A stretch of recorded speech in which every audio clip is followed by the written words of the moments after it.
Hello students, we are studying the 10th chapter of science, cell and cell organelles. पेशी आणि पेशीच्या आतमध्ये असणारे वेगवेगळे जे कंपोनंट्स आहेत, पेशी अंगके, हे आपण अभ्यासत आहोत. पहिल्या व्हिडिओमध्ये आपण प्लांट सेलमध्ये असणारी जी सेल वॉल आहेत याचा अभ्यास केला. त्यानंतर सेल मेम्ब्रेनचा अभ्यास केला आणि त्या सेल मेम्ब्रेनच्या आतमध्ये असणारं जे फ्लुइड असतं, सायटोप्लाझम, हे सुद्धा अभ्यासलं.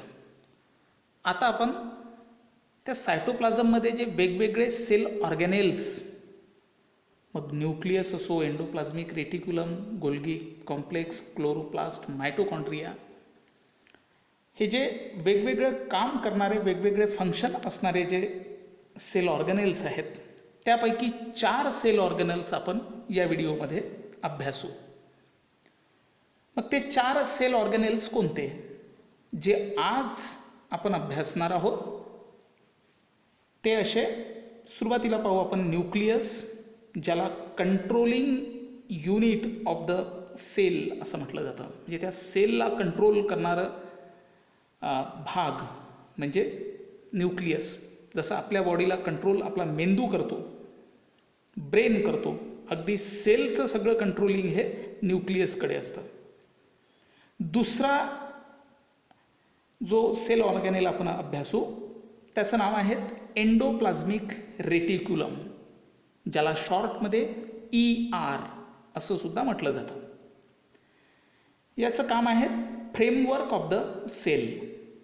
जसं आपल्या बॉडीला स्केलेटन म्हणजे जे आपल्या शरीरामधले जे हाडं असतात ते जसे आपल्याला आधार देतात आणि एक विशिष्ट आकार देतात, अगदी तसंच सेलला जो आधार देण्याचं काम आहे ते एंडोप्लाझमिक रेटिक्युलम करतं. म्हणून त्याला फ्रेमवर्क किंवा पाईपलाईन ऑफ द सेल असं सुद्धा म्हटलं जातं. तिसरा सेल ऑर्गॅनेल्स आपण अभ्यासू ज्याचं नाव आहे गोल्गी कॉम्प्लेक्स, ज्याचं काम आहे packing house of the cell म्हणून तो ओळखला जातो. आणि चौथा आहेत लायसोसोम्स, ज्याला आपण immune system of the cell किंवा डिमॉलिशन स्क्वॅड किंवा suicide bag of the cell असं सुद्धा म्हटलं जातं. तर सुरुवातीला आपण या ठिकाणी काय म्हटलेलं आहे जरा पाहू. An organelle is a specialized subunit having specific function within the cell. They are organs of the cell. पहा, मी तुम्हाला आधीच म्हटलं आहे की हे सेलचे आपण वेगवेगळे ऑर्गन्स अभ्यासत आहोत. जसे आपल्या बॉडीला वेगवेगळे ऑर्गन्स असतात तसे सेलचे हे ऑर्गन्स आहेत ते आपल्याला अभ्यासायचे आहेत. Each organelle has its own lipoprotein membrane. म्हणजे प्रत्येक जे आपण आता सेल ऑर्गॅनेल अभ्यासू त्याला स्वतःचं एक लिपोप्रोटीन मेम्ब्रेन आहेत. जसं सेलला सेल मेम्ब्रेन असतं तसं त्या सेलमध्ये असणाऱ्या प्रत्येक ऑर्गॅनेलला, जे आता आपण ऑर्गॅनेलची नावं घेतले, त्या ऑर्गॅनेलला सुद्धा एक लेयर असते जी लिपोप्रोटीनपासून तयार झालेली असते. Except nucleus and chloroplast, all other organelle can be seen only with the electron microscope. पहा, हा एक अत्यंत महत्त्वाचा भाग आहे. म्हणजे बाकी या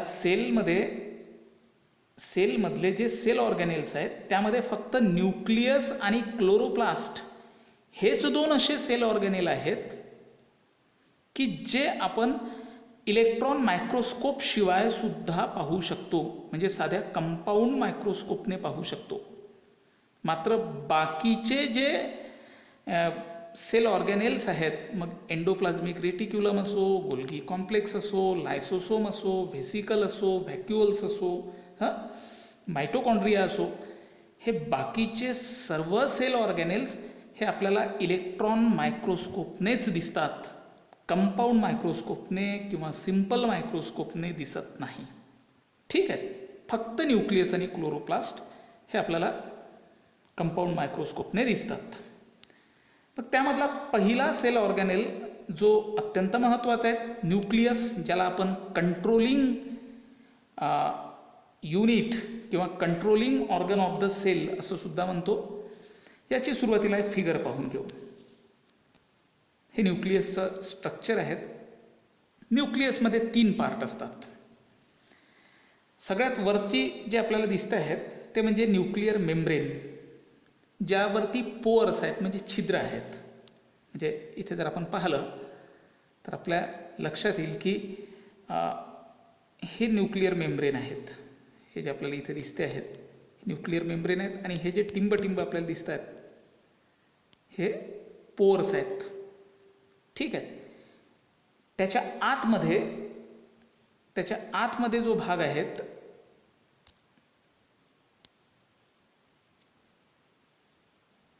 हे न्यूक्लिओप्लाझम आहेत. म्हणजे हा अगदी वरती जर आपण पाहिलं म्हणजे हे स्ट्रक्चर दिलेलं आहे. न्यूक्लियस म्हणजे हा सेल नाही आहेत, लक्षात घ्या. हा फक्त न्यूक्लियस आहेत. आणि ह्या न्यूक्लियसमध्ये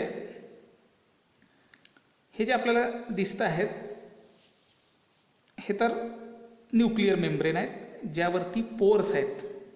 ठीक आहेत. म्हणजे छिद्र आहेत आपल्याला दिसत आहेत, जे डिफ्युजन किंवा ऑस्मोसिसचं वगैरे काम करतात. त्याच्या आतमध्ये हा जो भाग आपल्याला दिसतोय, ठीक आहे, हा भाग हा आहेत न्यूक्लिओप्लाझम, आणि ज्यामध्ये क्रोमॅटिन फायबर असतात. म्हणजे जे क्रोमोझोम्स, आपण हा शब्द ऐकलेला आहे की क्रोमोझोम्स, त्याचप्रमाणे जीन, हे यामध्ये असतं, या क्रोमॅटिन फायबरमध्ये, जो अत्यंत महत्त्वाचा भाग आहे. आणि हे या न्यूक्लिओप्लाझममध्ये असतं. आणि या न्यूक्लियसच्या अगदी कोअरला, सेंटरला हा न्यूक्लिओलस असतो. म्हणजे एक गोष्ट आता तुमच्या लक्षात आलेली असेल ती अशी की न्यूक्लियस 3 पार्टमध्ये विभागला जातो. न्यूक्लिअर मेम्ब्रेन, त्याच्या आतमध्ये न्यूक्लिओप्लाझम, आणि सर्वात सेंटरला असतो न्यूक्लिओलस. ठीक आहे. ह्यात आपण स्ट्रक्चर पाहिलं. आता इथे काय म्हटलेलं आहे जरा ते पाहून घेऊ. इथे बघा काय म्हटलं आहे. Take a drop of the water on the clean glass slide using an ice cream spoon, gently scrape the inner surface of your cheek. म्हणजे आपल्या गालामध्ये आत एक आईस्क्रीमचा स्पून घ्यायचा, हां, आणि त्याने आपला आतमध्ये तो आईस्क्रीमचा जो स्पून आहे तो आतमध्ये आपल्या गालामध्ये खरडायचा. म्हणजे आपल्या गालामधली लाळ वगैरे त्याला लागेल. ठीक आहे. त्यानंतर म्हटलं आहे की विथ अ निडल, मग एक निडल घ्यायची, त्याने transfer the little material from the spoon to the water drop on the slide and spread it evenly. मग म्हटलं आहे की ते जे आपण स्पूनवरती घेतलेलं जे आपल्या गालामधलं जे मटेरियल आहे त्यामधलं थोडं मटेरियल ते निडलने स्लाईडवरती घ्या. ठीक आहे. काचाच्या स्लाईडवरती घ्या आणि त्यामध्ये थोडं पाणी टाका. Put a drop of the, नाही पाणी नाही, इथे म्हटलेलं आहे की put a drop of methylene blue स्टेन. हा स्टेन आहेत जे त्याला रंग देतं. मिथिलिन ब्ल्यू स्टेन टाकायचं ऑन द स्मिअर. पुढं म्हटलं आहे की put a cover slip and observe under microscope. आणि मग त्या स्लाईडवरती हे सगळं मटेरियल टाकलं, त्यामध्ये स्टेन टाकलं की नंतर त्यावरती कव्हर स्लिप ठेवायची. पतला जो काच असतो हा तो ठेवायचा, आणि मग ते मायक्रोस्कोप खाली ऑब्झर्व करायचं. Did you observe the cells with the blue nucleus. तर तिथे तुम्हाला न्यूक्लियस दिसेल मायक्रोस्कोपमध्ये. पुढं म्हटलं आहे की dark round spot seen under the microscope while observing the onion peeling stained with the iodine in the nucleus of the cell. अशाच पद्धतीनं आपण जर ओनियनचं जर पिलिंग घेतलं, म्हणजे ओनियनचं जर साल घेतलं आणि त्यावरती सुद्धा आयोडीनचं स्टेन टाकलं आणि ते जर मायक्रोस्कोप खाली ऑब्झर्व केलं तर तिथे सुद्धा आपल्याला डार्क राऊंड स्पॉट दिसतो, तो न्यूक्लियस असतो. ठीक आहे. म्हणजे हे न्यूक्लियस दिसण्यासाठीची मायक्रोस्कोपमध्ये आपल्याला जर न्यूक्लियस पाहायचा असेल तर तो कसा पाहायचा हे सांगणारी ही ॲक्टिव्हिटी होती. पुढं पहा काय म्हटलेलं आहे.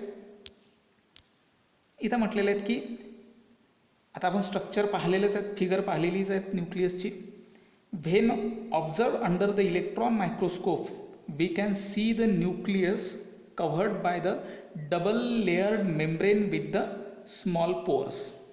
म्हणजे ह्या न्यूक्लियसला लिपोप्रोटीनची डबल लेयर्ड मेम्ब्रेन असते आणि त्यावरती पोअर्स असतात. हे आपण आताच पाहिलं. These pores allows the passage of the material in and out of the nucleus. आणि त्या पोअरमधून जे मटेरियल आहेत, जसं काही समजा वॉटर आतमध्ये गेलं पाहिजे, ऑक्सिजन आतमध्ये गेला पाहिजे, नायट्रोजन आतमध्ये गेला पाहिजे, बाहेर आला पाहिजे, अशासारख्याच्या ज्या गोष्टी आहेत त्या आत बाहेर करण्यासाठीचे ते पोअर्स असतात, छिद्र असतात. पुढं म्हटलं आहे की nucleus has one round nucleolus, जो आपण पाहिलं सेंटरला अगदी न्यूक्लिओलस असतो, and network of the chromatin fibre. आणि त्या न्यूक्लिओप्लाझममध्ये काय असतं, क्रोमॅटिन फायबर असतं. म्हणजे अगदी असे दोरे दोरे असल्यासारखे मायक्रोस्कोपिकली क्रोमॅटिन फायबर्स ते असतात. Chromatin fibres are thin thread like structure. पहा मी तुम्हाला म्हटलं आहे की ते थ्रेडसारखं स्ट्रक्चर असतं, अगदी दोरासारखं पतला जो छोटा जो थ्रेड असतो त्याच्यासारखं स्ट्रक्चर असतं. Which condense to form the short thick chromosome at the time of the cell division. आणि जेव्हा एका सेलपासून दुसरा सेल तयार होतो, म्हणजे एका सेलचे दोन सेल तयार होतात, म्हणजे सेलचं ज्यावेळेस डिव्हिजन होतात त्यावेळी ते जे क्रोमॅटिन फायबर्स आहेत थ्रेडसारखे, तर ते थ्रेड लाईक क्रोमॅटिन फायबर्स हे कंडेन्स होतात, म्हणजे जवळजवळ येतात आणि त्यापासून एक जाड असा थिक क्रोमोझोम तयार होतो. जाड असा क्रोमोझोम, म्हणजे तोही थ्रेडसारखाच असतो मात्र जाड असतो, असा क्रोमोझोम तयार होतो सेल डिव्हिजनच्या वेळी. आणि त्या क्रोमोझोमवरती, त्या जाड अशा थ्रेडवरती, ज्याला आपण क्रोमोझोम म्हणत आहोत, त्यावरती एक फंक्शनल सेगमेंट असते. म्हणजे त्यावरचा एक छोटा भाग, त्या क्रोमोझोमवरचा छोटा भाग, ज्याला जीन म्हटलं जातं. Functional segment on the chromosome are called genes. मग आता हा जो न्यूक्लियस आपण पाहिला, ज्यामध्ये न्यूक्लिओप्लाझम आहेत, न्यूक्लिओलस आहेत आणि डबल लेअर मेम्ब्रेन आहेत, जे सेलच्या सेंटरला प्रामुख्यानं असतात, तर ह्या न्यूक्लियसचं काय काम आहेत, फंक्शन्स पहा. It controls all metabolic activities of the cell and also the cell division. म्हणजे त्या सेलमध्ये चालणाऱ्या सर्व क्रिया, मेटाबॉलिक ज्या ॲक्टिव्हिटीज चालतात त्यावरती कंट्रोल त्या न्यूक्लियसचं असतं. And also the cell division. आणि सेलला डिव्हाइड करण्याचं कामसुद्धा न्यूक्लियस करतो. इट इज, दुसरं फंक्शन पहा त्याचं काय, it is involved in the transmission of the hereditary characters from parents to the offspring. पॅरेंट्सकडून ऑफस्प्रिंगमध्ये, म्हणजे पालकांकडून मुलांमध्ये जे गुण उतरतात, आपण म्हणतो ना की हा मुलगा त्याच्या वडिलासारखा दिसतो, मुलगी आईसारखी दिसते, तर हे जे गुण, हे जे कॅरेक्टर्स जे आहेत, हे जे मुलामधले जे कॅरेक्टर्स जे पॅरेंट्समधून येतात, तर ते ट्रान्समिशन करण्याचं काम हा न्यूक्लियस करत असतो. कारण ह्या न्यूक्लियसमध्ये क्रोमॅटिन फायबर्स असतात, ज्या क्रोमॅटिन फायबर्सपासून क्रोमोझोम तयार होतात जेव्हा तो सेल डिव्हाइड होतो. आणि त्या क्रोमोझोमवरती जीन्स असतात आणि ते जीन हे वेगवेगळे कॅरेक्टर कंट्रोल करत असतात. तर अशा पद्धतीने आपण न्यूक्लियसचं फंक्शन पाहिलं. पहा काय म्हटलेलं आहे, due to the loss of the nucleus large quantity of the haemoglobin can be accommodated in the RBC and thereby the large amount of the oxygen can be transported. तुम्हाला माहिती असेल की रक्तामध्ये RBCs असतात, म्हणजे रेड ब्लड सेल्स असतात, ते सुद्धा सेलच आहेत, मात्र त्या सेलमध्ये न्यूक्लियस नसतो. त्या सेलमध्ये, म्हणजे रक्तामधलं जे RBC आहे त्या RBCमध्ये न्यूक्लियस नसतो. वास्तविक तो पण सेल आहेत, मात्र त्यामध्ये न्यूक्लियस नसतो. यामागचं कारण आहे की तिथे न्यूक्लियस नसल्यामुळं त्या सेलवरती हिमोग्लोबिन मोठ्या प्रमाणावर ॲकोमोडेटेड झालेले असतात, जे हिमोग्लोबिन असतात. आणि हे हिमोग्लोबिन काय करत असतात आपल्याला माहीत आहे, तर ऑक्सिजन कॅरी करण्याचं काम करत असतात. ऑक्सिजन प्रत्येक सेलपर्यंत पोहोचवणे आणि तिथून कार्बन डायऑक्साईड आणून फुफ्फुसापर्यंत सोडणे, हे काम रक्ताच्या माध्यमातून RBCs करत असतात आणि म्हणून त्यावरती न्यूक्लियस, म्हणून त्या RBCमध्ये न्यूक्लियस नसतो. Due to the loss of the nucleus of the sieve tubes of the plant phloems, they become the hollow and thereby transportation of the food becomes easy. अशाच पद्धतीने प्लांटमध्ये अन्न वाहून नेणारे फ्लोएम टिश्यू असतात. तुम्हाला माहिती आहे झायलेम टिश्यू असतात, फ्लोएम टिश्यू असतात. तर फ्लोएमचं काम असतं अन्न जे आहेत म्हणजे पानामध्ये, झाडाच्या पानामध्ये तयार झालेलं जे अन्न आहेत क्लोरोप्लास्टच्या माध्यमातून, ते अन्न इतर भागापर्यंत पोहोचवण्याचं काम हे फ्लोएम टिश्यू करत असतात. आणि फ्लोएम टिश्यूमध्ये सीव ट्यूब्स नावाचे जे सेल्स असतात त्यामध्ये सुद्धा न्यूक्लियस नसतो. आणि तो का नसतो तर तो न्यूक्लियस नसल्यामुळे तो सीव ट्यूब सेल जो आहे हा हॉलो बनतो, म्हणजे पोकळ बनतो आणि त्यामधून सहज अन्न हे अन्नाचं वहन केलं जाऊ शकतं, म्हणजे त्याचं कंडक्शन करता येतं. म्हणून हिमोग्लोबिनमध्येही आपलं RBCमध्ये सुद्धा न्यूक्लियस नसतो आणि प्लांटचा जर विचार केला तर प्लांटच्या सीव ट्यूबमध्ये सुद्धा न्यूक्लियस नसतो. दुसरं आपण सेल ऑर्गॅनेल्स पाहू, ज्याचं नाव आहे एंडोप्लाझ्मिक रेटिक्युलम, ज्याला आपण फ्रेमवर्क ऑफ द सेल सुद्धा म्हणतो. इथं म्हटलं की how many types of the pipelines are there in your building home, what are their functions, what will happen if they weren't there. आपल्याला माहीत आहेत की पाईपलाईनचं जसं महत्त्व असतं बिल्डिंगमध्ये, त्या नसल्या तर कसे प्रॉब्लेम तयार होतात, तशाच सारखं सेलमध्ये सुद्धा त्या पाईपलाईनचं काम हे कोण करत असतं, हे एंडोप्लाझ्मिक रेटिक्युलम नावाच्या सेल ऑर्गॅनेल करतं. द ऑर्गॅनेल व्हिच, पहिल्यांदा फिगर पाहून घेऊ.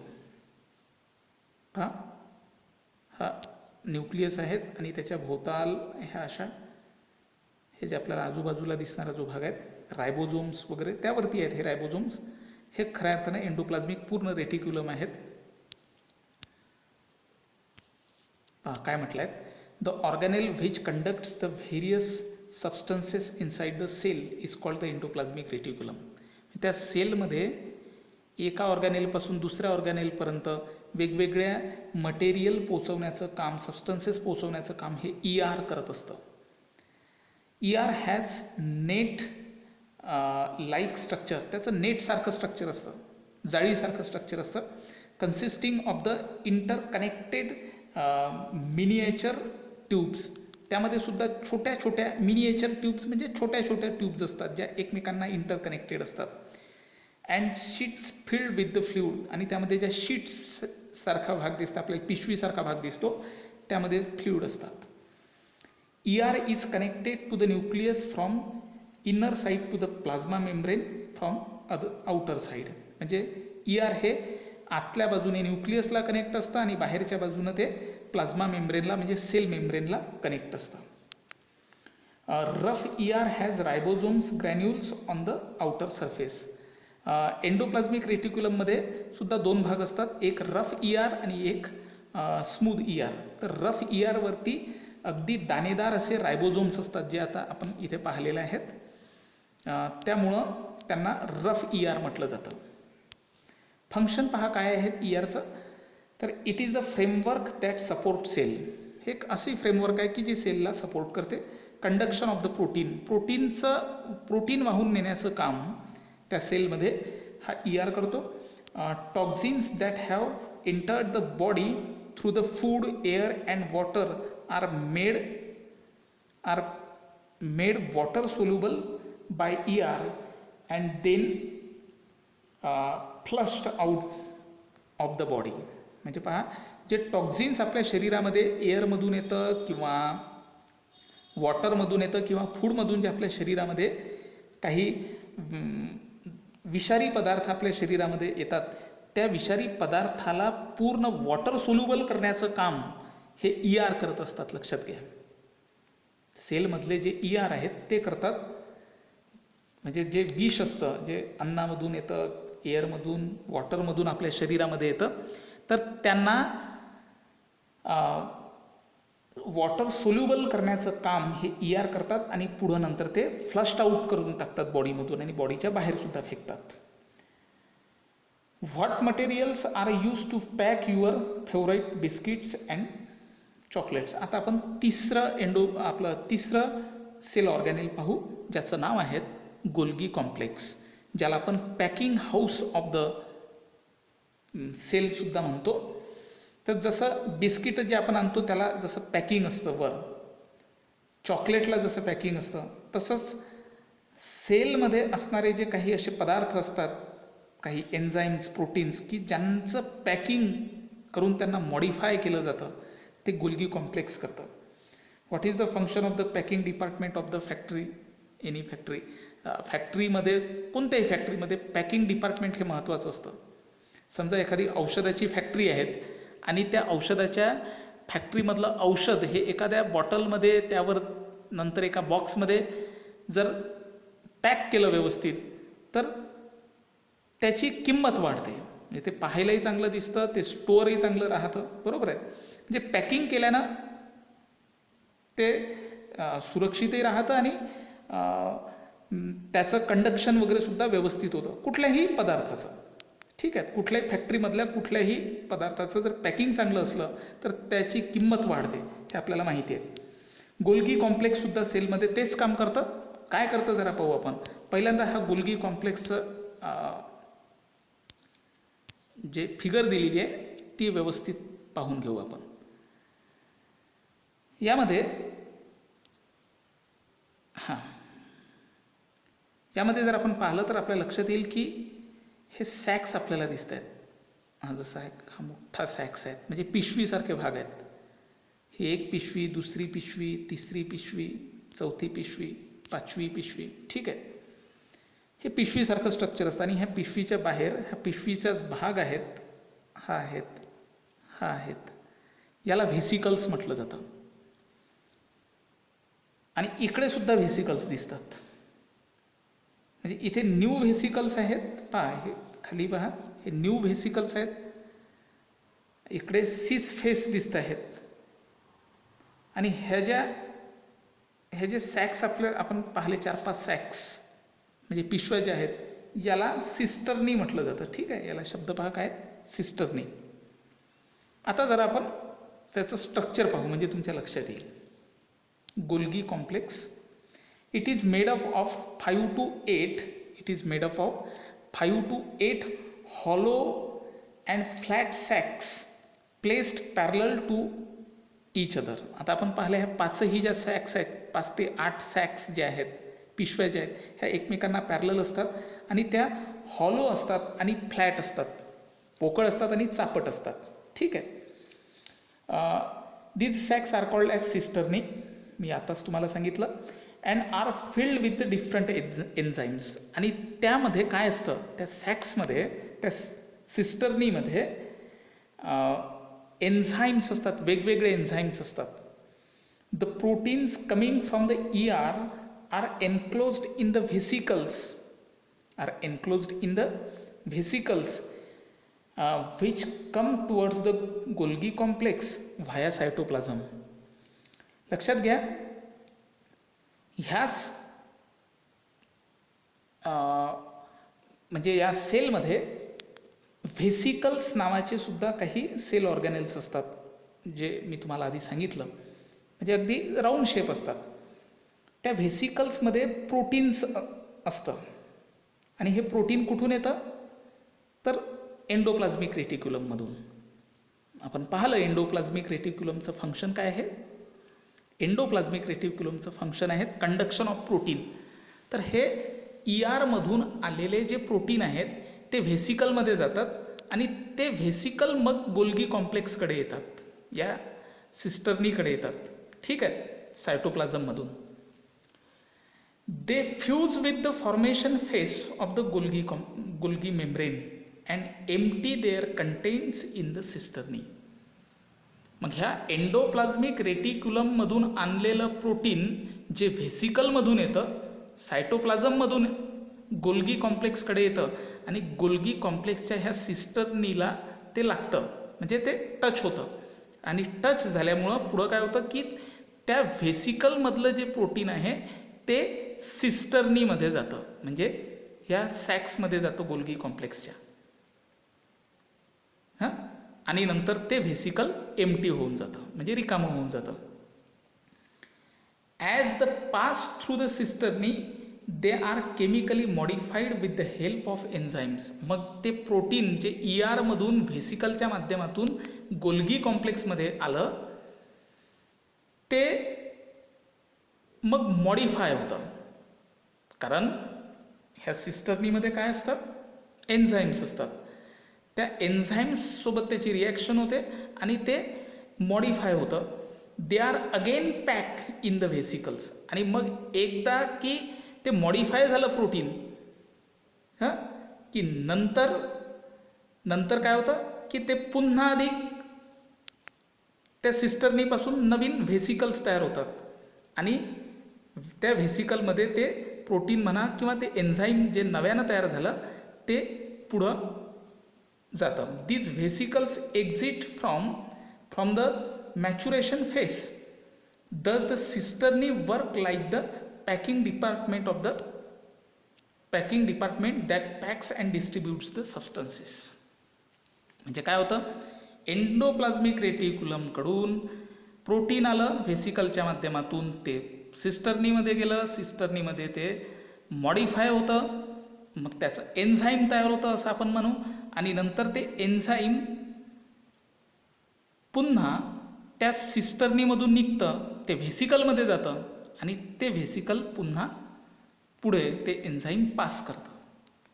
म्हणजे काय झालं की त्या प्रोटीनला मॉडिफाय करून पॅक करण्याचं काम हे गोल्गी कॉम्प्लेक्स करतं. मग आता याचे फंक्शन पहा. Golgi complex is the secretory organ of the cell. सेलमध्ये सिक्रीट करण्याचं काम, काही एन्झाईम सिक्रीट करण्याचं काम हे कोण करतं, गोल्गी कॉम्प्लेक्स करतो. It modifies, sorts and packs the material synthesized in the cell. मग ते एन्झाईम असो, म्युकस असो, प्रोटीन्स असो, पिगमेंट्स असो, हे मॉडिफाय करण्याचं, सॉर्ट आउट करण्याचं, पॅक करण्याचं काम गोल्गी कॉम्प्लेक्स करतं. And dispatches them to the various targets like plasma membrane, lysosomes. आणि नंतर हे तयार झालेले एन्झाईम, म्युकस वगैरे जे पदार्थ आहेत हे प्लाझ्मा मेम्ब्रेनकडे किंवा लायसोझोम्सकडे पाठवले जातात. It produces the vacuoles and secretory vesicles. Golgi complex काय तयार करतं, व्हेसिकल्सही तयार करतं. सिक्रिटरी व्हेसिकल म्हणजे ज्यामधून एन्झाईम सिक्रिट होते असे व्हेसिकल तयार करतं, आणि व्हॅक्युअल जे आपण पुढं पाहणार आहोत सेल ऑर्गॅनल, ते सुद्धा तयार करण्याचं काम करतं गोल्गी कॉम्प्लेक्स. व्हॅक्युअल म्हणजे आपल्याला माहिती आहे ज्याला storage house of the cell म्हटलं जातं, ते तयार करण्याचं काम सुद्धा गोल्गी कॉम्प्लेक्स करतं. It helps in the formation of the cell wall, plasma membrane and lysosomes. आणि सेल वॉल असो, प्लाझ्मा मेम्ब्रेन असो, लायसोसोम्स तयार यांच्या फॉर्मेशनमध्ये सुद्धा गोल्गी कॉम्प्लेक्सचा मोठा रोल असतो. इथे ह्या सायंटिस्ट संदर्भातली माहिती दिलेली आहे. त्यांना नोबेल प्राईज मिळालेला आहे त्यांच्या ह्या कामासाठी 1906 मध्ये.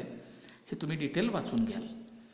त्यानंतरचा जो सेल ऑर्गॅनेल आहे, चौथा सेल ऑर्गॅनेल, तो म्हणजे लायसोसोम्स.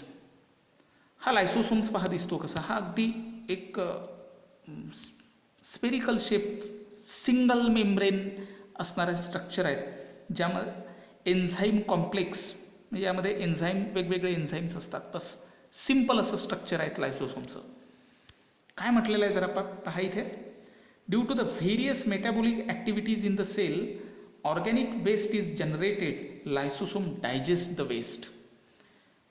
जसं आपल्या शरीरामध्ये आपण काही अन्न खाल्लं की त्याचं वेस्ट मटेरियल तयार होतं आणि नंतर ते बाहेर येतं संडासच्या माध्यमातून, बरोबर आहेत की नाही.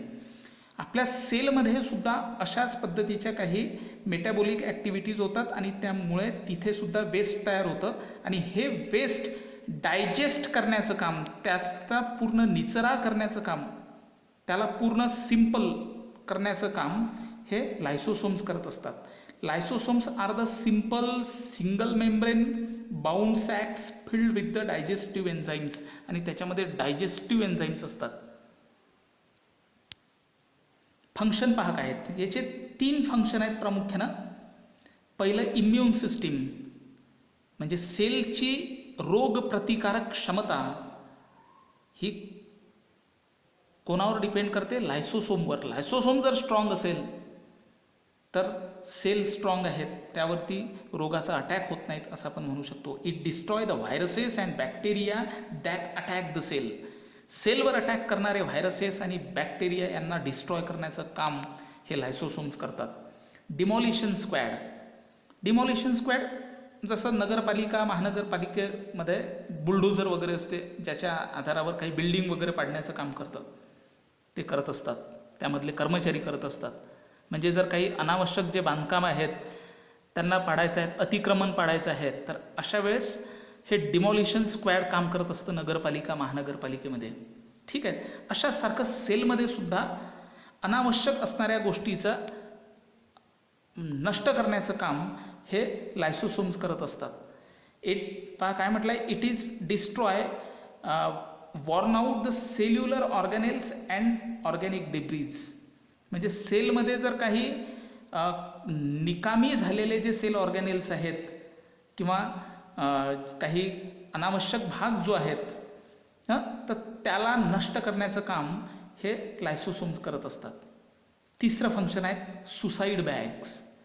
When a cell becomes old or is damaged, lysosome burst and enzymes digest their own cell. कमाल आहेत पहा. म्हणजे हा सेल, एक जो सेल आहे त्या सेलमध्ये लायसोसोम असतो, बरोबर आहे. आणि लायसोसोम काय करत असतो की ज्या वेळेस तो सेल ओल्ड झाला आहे असं लायसोसोमला वाटतं की हा ज्या सेलमध्ये आपण आहोत हा सेल आता ओल्ड झालेला आहे, जुना झाला आहे किंवा तो डॅमेज झालेला आहे. अशा वेळेस हा लायसोसोम काय होतो? बर्स्ट होतो. आणि बर्स्ट झाल्याबरोबर त्या लायसोसोममध्ये वेगवेगळे डायजेस्टिव्ह एन्झाईम्स असतात. ते डायजेस्टिव्ह एन्झाईम त्या सेललाच नष्ट करून टाकतात ज्या सेलमध्ये हा लायसोसोम असतो. ठीक आहे. म्हणजे कमाल आहे की ज्या सेलमध्ये हा लायसोसोम राहतो तो सेल जर डॅमेज झालेला असेल किंवा ओल्ड झालेला असेल, जुना झालेला असेल, तर त्या सेलला, अख्ख्या सेलला नष्ट करण्याची ताकद ह्या लायसोसोममध्ये असते. आणि म्हणून याला लायसोसोमला सुसाईड बॅग असं सुद्धा म्हटलं जातं. During starvation lysosome digest the stored proteins fats. ज्यावेळेस स्टार्व्हेशन असतं म्हणजे सेलला अन्न पुरवठा होऊन नाही राहिला, अशा वेळेस काय करतो लायसोसोम? काय करतं की जे प्रोटीन आहेत, फॅट्स आहेत, याला डायजेस्ट करण्याचं काम करतं. हे कधी करतं? इमर्जन्सीच्या वेळेस, ज्यावेळेस सेलला अन्न मिळून नाही राहिलं. कारण सेलला आपलं काम तर करायचं असतं आणि त्यासाठी एनर्जी लागते. मात्र ती एनर्जी जर मिळत नसेल तर अशा वेळेस लायसोसोम काय करतं? प्रोटीन, फॅट्स जे असतं त्या सेलमध्ये त्याला डायजेस्ट करतं आणि एनर्जी मिळवतं. अशा पद्धतीने लायसोसोम हा अतिशय महत्त्वाचं सेल ऑर्गॅनेल आहेत सेलमधलं. अशा पद्धतीने आपण 4 सेल ऑर्गॅनेलचा अभ्यास केला. पुढल्या व्हिडिओमध्ये उर्वरित सेल ऑर्गॅनेलचा आपण अभ्यास करू.